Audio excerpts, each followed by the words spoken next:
যে ভাই পানি লাগবে, ভাই আপনাদের তো পানি লাগবে, ভাই কার পানি লাগবে? আমি বাবা মায়ের আদরের সন্তান। আজ সকালে আমি আমার মায়ের সাথে ঝগড়া করে বের হয়েছি। কেন জানেন?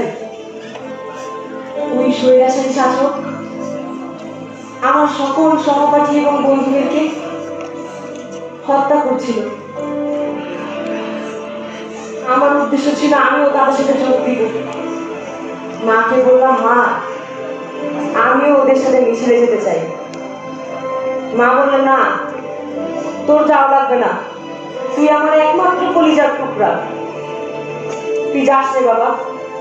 আমি বললাম, না মা আমি যাব। মা বললেন, তুই যদি যাস আমি তোর সাথে আর কখনো কথা বলবো না। কিন্তু আমি মায়ের কথা শুনিনি, আমি বের হয়ে এসেছি। এই যে ভাই পানি লাগবে, পানি ভাই পানি লাগবে, পানি আপনাদের তো পানি লাগবে। আজ যদি আমার কণ্ঠ থেমেও যায়, তবু এই দেশের মানুষের কণ্ঠ কখনোই থামবে না। আমি জুলাই আন্দোলনে একজন সৈনিক। হতে পারে আমার নাম কেউ মনে রাখবে না, ইতিহাসে আমার কোনো ছবিও থাকবে না, তাতে কি? দেশের জন্য যে যুদ্ধ করেছি তা রক্ত দিয়ে তো লেখা হয়ে যাবে।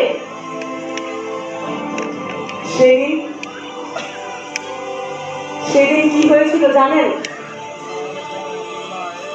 রাস্তা ভর্তি উত্তেজনা, কেউ পোস্টার দিচ্ছে, কেউ আবার স্লোগান দিচ্ছে। আর আমি ভাবছিলাম, আসলে কি আন্দোলন ইতিহাস বদলে দেবে? ঠিক তখনই গুলি শব্দ।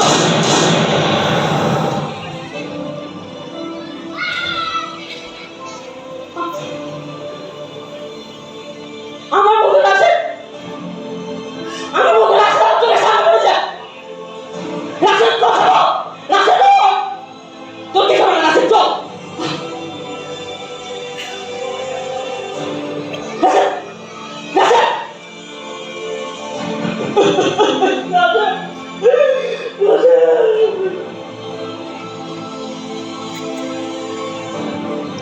ঠিক তখনই আমার একটা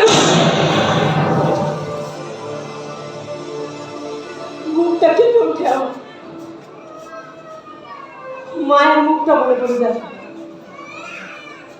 মা বলতেন, বাবা যাস নে, বাবা বাবা যাস নে, বাবা ফিরে আয়, বাবা যাস নে, বাবা ফিরে আয়। কিন্তু আমি জানতাম ফিরে আসার পথ আমার জন্য নয়। তাই তো পানি হাতে নিয়ে রাস্তায় নেমেছি।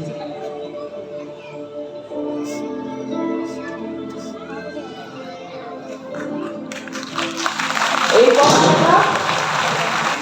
কথাটা শুধু একটা কাপড় নয়, এটা আমাদের শপথ। সেই শপথ, মরবো তবু পিছু ফিরবো না। জুলাইয়ের পথে পথে যে রক্ত ঝরেছে, অভিমানে আকাশও তা দেখে কেঁদেছে।